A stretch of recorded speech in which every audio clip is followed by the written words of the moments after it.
Hey everyone, welcome to law ab initio. आज हम पढ़ेंगे कॉन्स्टिट्यूशन में इमरजेंसी के बारे में। ये दिया गया है हमारे यहाँ पार्ट 18 में। हम इस टॉपिक में डील करेंगे नेशनल इमरजेंसी से, स्टेट इमरजेंसी से और फाइनेंशियल इमरजेंसी से। हम देखेंगे इस वीडियो में कि कैसे अप्रूव किया जाता है कोई भी इमरजेंसी, कैसे उसे रिवोक किया जाता है। साथ ही में देखेंगे कि फंडामेंटल राइट्स पे इसका क्या इम्पैक्ट पड़ता है। तो सबसे पहले स्टार्ट करते हैं नेशनल इमरजेंसी के साथ। आर्टिकल 352 डील करता है नेशनल इमरजेंसी से। नेशनल इमरजेंसी 3 ग्राउंड पे लगाई जा सकती है: वॉर, एक्सटर्नल एग्रेशन और आर्म्ड रेबिलियन। आर्म्ड रेबिलियन जो है वो 44th कॉन्स्टिट्यूशनल अमेंडमेंट से आया। इसने रिप्लेस किया इंटरनल डिस्टर्बेंस को। क्या होता था पहले, इंटरनल डिस्टर्बेंस के बेसिस पे भी नेशनल इमरजेंसी लगाई जा सकती थी और कई बार देखा गया कि इसका मिसयूज़ भी बहुत ज़्यादा बार हुआ है। इसलिए 44th अमेंडमेंट से क्या हुआ, इस इंटरनल डिस्टर्बेंस को रिप्लेस कर दिया गया बाय आर्म्ड रेबिलियन। प्रेसिडेंट जो है वो डिक्लेयर कर सकते हैं national emergency even before the occurrence of war और एक्सटर्नल एग्रेशन। इसका मतलब ये है कि अभी यहाँ पे कोई ऐसी सिचुएशन आई नहीं है कि आपको इमरजेंसी लगानी पड़े, लेकिन प्रेसिडेंट को ऐसा लगता है अभी वाकई में कोई वॉर नहीं हुआ है, कोई एक्सटर्नल एग्रेशन नहीं हुआ है, लेकिन प्रेसिडेंट को क्या लगता है कि ऐसा हो सकता है आगे, और बहुत ही ज़्यादा ऐसा लगता है कि हाँ ये होने ही वाला है।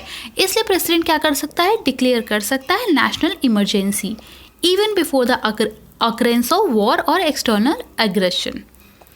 President can impose national emergency only after receiving the written recommendation of cabinet। जैसा कि हमें पता है कि प्रेसिडेंट कोई भी जो भी काम करता है उसके लिए उसे क्या चाहिए होती है, रिकमेंडेशन चाहिए होती है कैबिनेट की।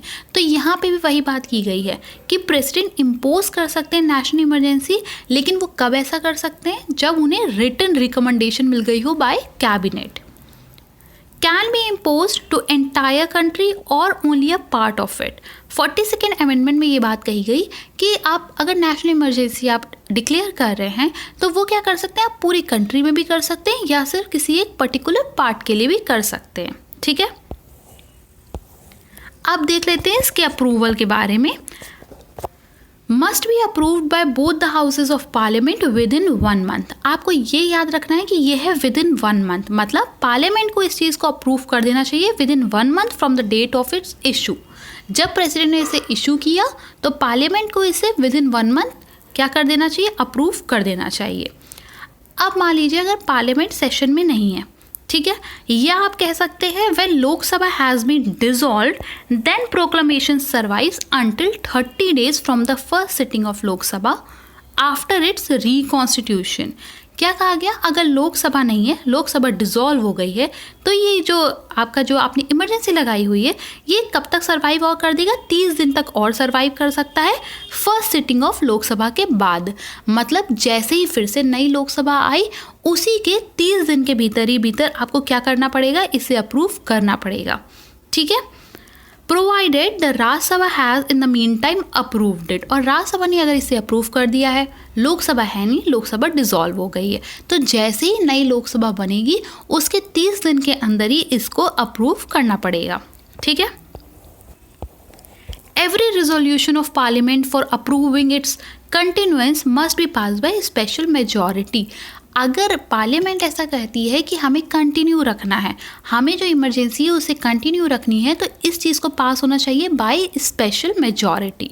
ठीक है, तो आपको 2 बातें याद रखनी है। वो क्या है, पहली चीज़ क्या है कि इसे आपको अप्रूव करना है, पार्लियामेंट को इसे अप्रूव करना है कितने महीने में, ये आपको थोड़ा सा ध्यान रखना है, विद इन 1 मंथ। ठीक है, और दूसरी बात क्या है, अगर वो नहीं है, डिसॉल्व हो गई है लोकसभा, तो 30 दिन के अंदर ही अंदर जैसे ही उसकी पहली सिटिंग होती है। और तीसरी चीज़ जो बात आपको याद रखनी है वो ये है कि अगर आप कंटिन्यूएंस चाहते हैं, अगर पार्लियामेंट चाहती है कि इसे कंटिन्यू रखा जाए, तो इसे पास होना चाहिए बाय स्पेशल मेजॉरिटी। रिवोकेशन की बात देखते हैं। It may be revoked by president any time. President इसको कभी भी रिवोक कर सकते हैं। ठीक है, सेकेंड एक और बात समझिए, president must revoke a proclamation if Lok Sabha passes a resolution for disapproving the continuation. पहले आपने पढ़ा कि प्रेसिडेंट जो है वो क्या कर सकते हैं, इससे रिवोक कर सकते हैं किसी भी वक्त। यहाँ पे अगर आप ध्यान से पढ़ें तो लिखा है president must revoke a proclamation. President को रिवोक करनी ही पड़ेगी इमरजेंसी अगर लोकसभा ने क्या कर दिया, पास कर दिया है कोई रेजोल्यूशन।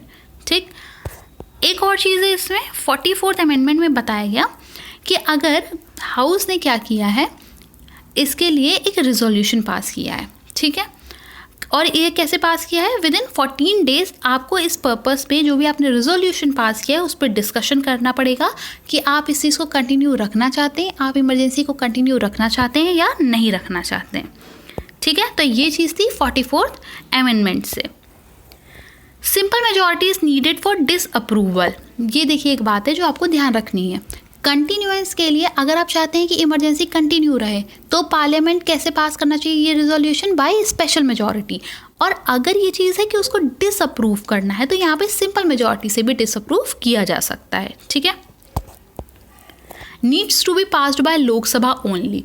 अगर डिसअप्रूवल की बात है तो अगर लोकसभा ने ये कह दिया है तो वहाँ पे भी इसको डिसअप्रूव किया जा सकता है। अच्छा, नेशनल इमरजेंसी के समय क्या होता है, लाइफ जो होती है लोकसभा की वो इंक्रीज़ हो जाती है, एक्सटेंड हो जाती है फॉर 1 ईयर। ठीक है, और ये चीज़ कहाँ दे रखी है, या आप जब पढ़ेंगे आर्टिकल 83 वहाँ पे ये बात को मेंशन किया गया है कि जो लाइफ होती है लोकसभा की वो बढ़ा दी जाती है फॉर 1 ईयर। जब कब, और ये कब होता है, जो वहाँ पे नेशनल इमरजेंसी होती है। ठीक है,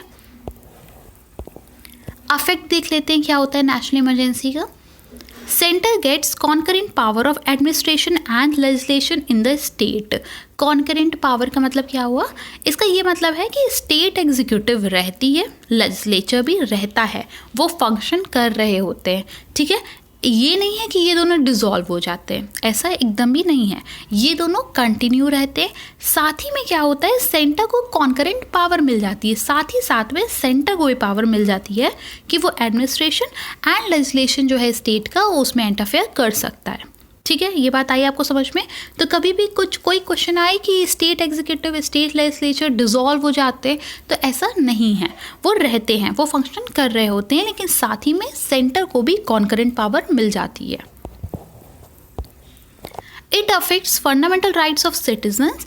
जब भी नेशनल इमरजेंसी लगती है तो वहाँ पे सबसे पहले जो चीज़ होती है वो ये है कि फंडामेंटल राइट्स जो हैं सिटीजन के वो बहुत ज़्यादा अफेक्ट हो जाते हैं। ठीक है, आर्टिकल 19 जो है वो सस्पेंड हो जाता है ऑटोमेटिकली। ये कहाँ कह रखा गया है, आर्टिकल 358। जब आप आर्टिकल 358 पढ़ेंगे तो आपको समझ में आएगा कि नेशनल इमरजेंसी के वक्त आर्टिकल 19 जो है वो सस्पेंड हो जाता है ऑटोमेटिकली। मतलब प्रेसिडेंट को बोलने की ज़रूरत नहीं है कि वो किस आर्टिकल को हटा रहा है या कौन से फंडामेंटल राइट्स आपसे ले रहा है, नहीं, आर्टिकल 19 तुरंत सस्पेंड हो जाएगा जैसे ही नेशनल इमरजेंसी इम्पोज की जाएगी।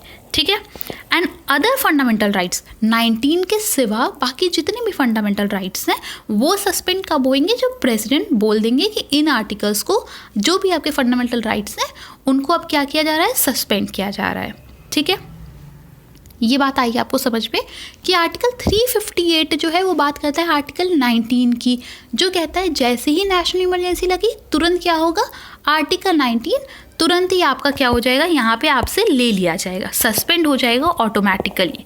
वहीं जो आर्टिकल 359 है वो बताता है कि जो अदर आपके फंडामेंटल राइट्स हैं 19 को हटाकर वो कब आपके डिसॉल्व हो जाएंगे या वो कब आपको सस्पेंड कर दिए जाएंगे, जब प्रेसिडेंट ऐसा कह सकते हैं। ठीक है, इसमें आपको एक चीज़ ध्यान रखनी है कि प्रेसिडेंट आपके सारे फंडामेंटल राइट्स ले सकते हैं, सिर्फ कौन से फंडामेंटल राइट्स नहीं ले सकते हैं, आर्टिकल 20 एंड 21।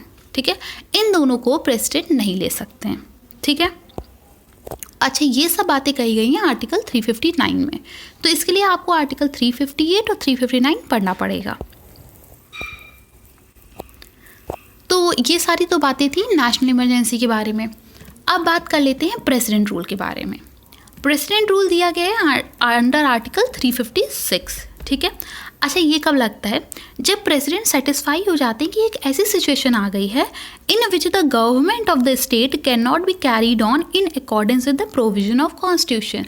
कोई स्टेट है वो कोई ऐसे काम कर रहा है कि वो इन अकॉर्डेंस नहीं है with the provision of constitution, मतलब जैसा कॉन्स्टिट्यूशन में कहा गया है उसके विपरीत वो काम कर रहे हैं। ठीक है, तो वहाँ पे क्या होगा, प्रेसिडेंट को अगर लगता है कि ऐसी सिचुएशन आ गई है तो वहाँ पे प्रेसिडेंट रूल लगा दिया जाता है उस स्टेट में। ठीक है, अब इसकी अप्रूवल की बात करें तो ये होना चाहिए approved by both the houses of parliament within 2 months from the dates of its issue. यहाँ पे आपको ये ध्यान रखना है कि प्रेसिडेंट रूल में अप्रूवल चाहिए within 2 months। National emergency में आपने पढ़ा था अप्रूवल चाहिए विद इन 1 month। ये आपको याद रखना है, ठीक है। अगर इसे अप्रूवल मिल जाता है बाय बोथ द हाउसेस तो ये कंटिन्यू रहता है 6 महीने के लिए, ठीक है। It can be extended for the maximum period of 3 years। इसका मतलब क्या है कि आप अगर प्रेसिडेंट रूल लगा हुआ है तो उसको आप मैक्सिमम कितना एक्सटेंड कर सकते हैं, 3 साल के लिए, लेकिन अप्रूवल चाहिए होगा पार्लियामेंट का हर 6 महीने में। आ रही है बात समझ में कि इसको मैक्सिमम एक्सटेंड कितना कर सकते हैं, 3 साल तक, ठीक है। लेकिन उसके लिए बार बार अप्रूवल चाहिए होगा हर 6 महीने में, पार्लियामेंट का हर 6 महीने में अप्रूवल चाहिए होगा, मैक्सिमम है 3 साल। अच्छा, अगर 1 year के बियॉन्ड एक्सटेंड कर रहे हैं, ठीक है, अगर 1 साल से ज़्यादा एक्सटेंड कर रहे हैं प्रेसिडेंट रूल को, तो कौन सी ऐसी सिचुएशन है जहाँ पे आप इसे एक्सटेंड कर सकते हैं? तो इसकी सिर्फ 2 सिचुएशन है। पहले इस चीज़ को पढ़ लेते हैं। Beyond 1 year it can be extended by 6 months at a time only. 6 months at a time क्या है, क्योंकि अभी आपने ऊपर पढ़ा कि हर 6 महीने में अप्रूवल तो ज़रूरी है ही, 3 साल तक एक्सटेंड कर सकते हैं। लेकिन अगर 1 साल से ज़्यादा एक्सटेंड करना है तो वहाँ पे 2 कंडीशन फुलफिल होनी चाहिए। पहली क्या है, अगर ऐसा है कि नेशनल इमरजेंसी है, मतलब कि प्रेसिडेंट रूल कहीं पे लगा हुआ है और साथ ही में पता चला कि नेशनल इमरजेंसी लग गई है, तो ऐसे केस में क्या होगा, ये जो प्रेसिडेंट रूल है इसको एक्सटेंड कर दिया जाएगा फॉर 1 year। या तो फिर सेकंड कंडीशन क्या है, इलेक्शन कमीशन ने कह दिया है कि जो जनरल इलेक्शंस हैं लेजिस्लेटिव असेंबली के वो नहीं हो सकते, कुछ कारणवश वो इलेक्शन हेल्ड नहीं हो सकते हैं, तो यहाँ पे भी क्या होगा, आपका जो प्रेसिडेंट रूल है वो 1 साल तक के लिए एक्सटेंड किया जा सकता है, ठीक है। ये बात आपको आई समझ कि 2 कंडीशंस हैं, सिर्फ 2 कंडीशंस हैं जो ज़रूरी हैं अगर आपको 1 साल से ज़्यादा इसको एक्सटेंड करना है। वो क्या है, पूरे देश में नेशनल इमरजेंसी लगी हो, दूसरी चीज़ क्या है, इलेक्शन कमीशन ने कह दिया है कि अभी इलेक्शन नहीं हो सकते हैं स्टेट लेजिस्लेचर के, ठीक है। कॉन्सिक्वेंसेस देख लेते हैं हम क्या हैं इसके। State executive is dismissed. देखिए यही डिफरेंस आपको समझना है, नेशनल इमरजेंसी में क्या था, डिसमिस नहीं थे, डिसॉल्व कुछ भी नहीं हुआ था, कॉन्करेंट पावर मिल गई थी सेंटर को, ठीक है। यहाँ पे क्या हो रहा है, स्टेट एग्जीक्यूटिव डिसमिस हो रही है। State legislature is either suspended और डिसॉल्व्ड, ठीक है। प्रेसिडेंट जो है वो एडमिनिस्टर करते हैं स्टेट को थ्रू द गवर्नर। अब आइए आपको बात समझ में कि यहाँ पे क्या हो रहा है, जब भी आपकी स्टेट इमरजेंसी लगती है तो प्रेसिडेंट एडमिनिस्टर कर रहा होता है स्टेट को, किसके थ्रू कर रहा होता है, थ्रू गवर्नर।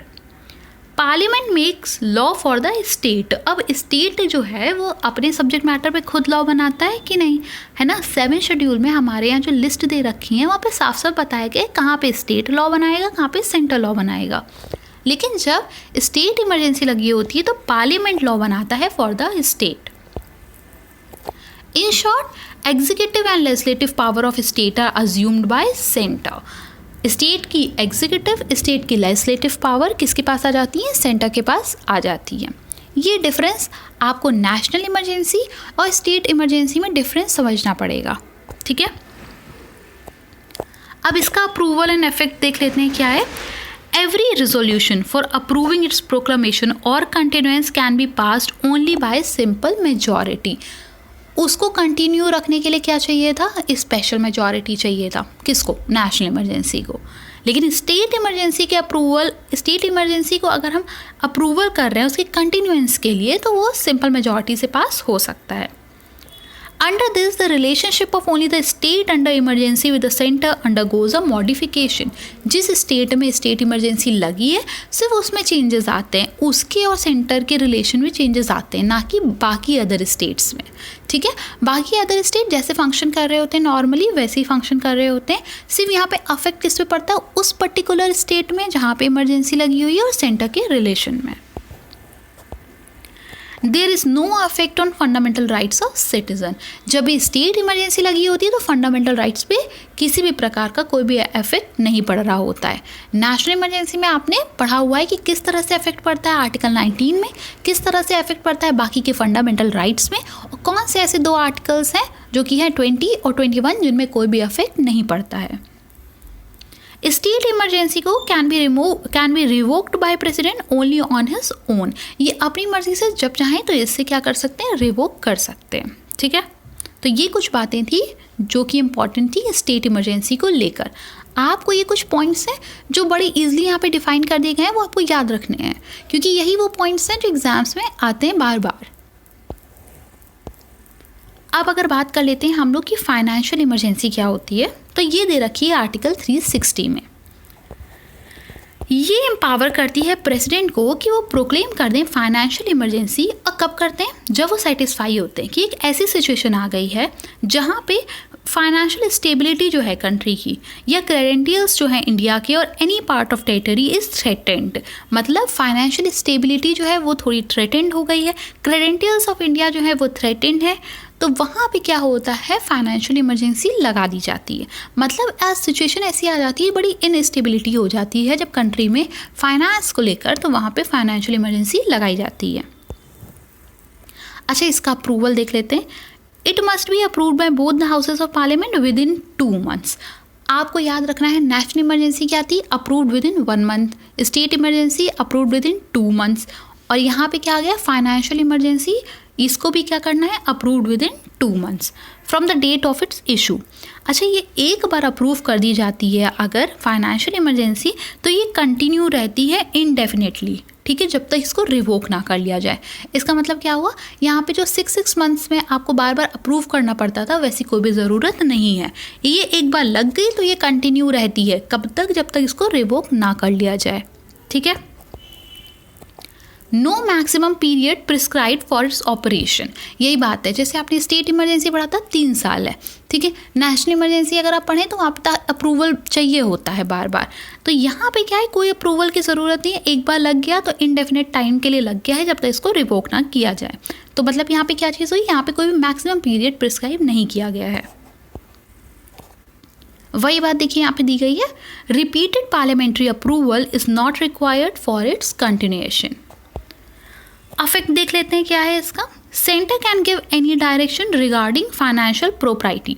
मतलब सेंटर को अगर लगता है कि किसी प्रकार के कोई ऐसे डायरेक्शंस देने हैं जो कंट्री के लिए ज़रूरी हैं उसकी फाइनेंशियल चीज़ों को लेकर, तो यहाँ पे सेंटर क्या है, वो डायरेक्शन दे सकता है। ठीक है, direction for reduction of salaries of all and any class of person serving in state. यहाँ पे आपने पढ़ा होगा कि क्या होता है, सैलरीज जो है किसी भी की भी सैलरी में कटौती की जा सकती है। ठीक है, तो अगर फाइनेंशियल इमरजेंसी कभी लगती है तो लोगों की सैलरीज में कटौती की जा सकती है, बीट एनी पर्सन, सबकी सैलरीज से कटौती की जाएगी। आज तक कभी भी फाइनेंशियल इमरजेंसी अभी हमारी कंट्री में कभी भी नहीं लगी है, ये बात आपको याद रखनी है।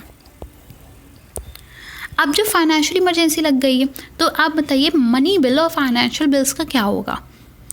Reservation of all money bill and financial bill for the consideration of president after they are passed by legislature of state. एक बार लेजिस्लेचर ऑफ द स्टेट ने पास कर दिया कोई भी मनी बिल या फाइनेंशियल बिल, तो वो कहाँ चला जाएगा, वो चला जाएगा प्रेसिडेंट के पास, और प्रेसिडेंट की कंसिडरेशन ज़रूरी हो जाती है अगर फाइनेंशियल इमरजेंसी लगी हुई है। ठीक है, तो फाइनेंशियल इमरजेंसी में ऐसे कोई पॉइंट्स नहीं है बहुत ज़्यादा जो आपको याद रखने हैं। अप्रूवल, हाँ आप याद रख सकते हैं कि 2 month में इसको अप्रूव होना चाहिए। बाकी कुछ चीज़ें हैं जैसे सैलरी सभी की रिड्यूस होंगी। ठीक है, एक चीज़ आपको याद रखनी है कि कोई इसका मैक्सिमम पीरियड नहीं प्रिस्क्राइब किया गया है। तो ये कुछ बातें हैं जो आपको याद रखनी होगी कि नेशनल इमरजेंसी में क्या क्या पॉइंट्स हैं जो इम्पॉर्टेंट है, स्टेट इमरजेंसी में क्या क्या पॉइंट्स हैं जो बहुत ही ज़्यादा इम्पॉर्टेंट है, उसका अप्रूवल, उसका अफेक्ट, साथ ही में फाइनेंशियल इमरजेंसी के बारे में। ठीक है, तो ऐसे और भी वीडियोस आते रहेंगे जो कि बहुत ही ज़्यादा इम्पॉर्टेंट होंगे कॉन्स्टिट्यूशन को लेकर। Thank you.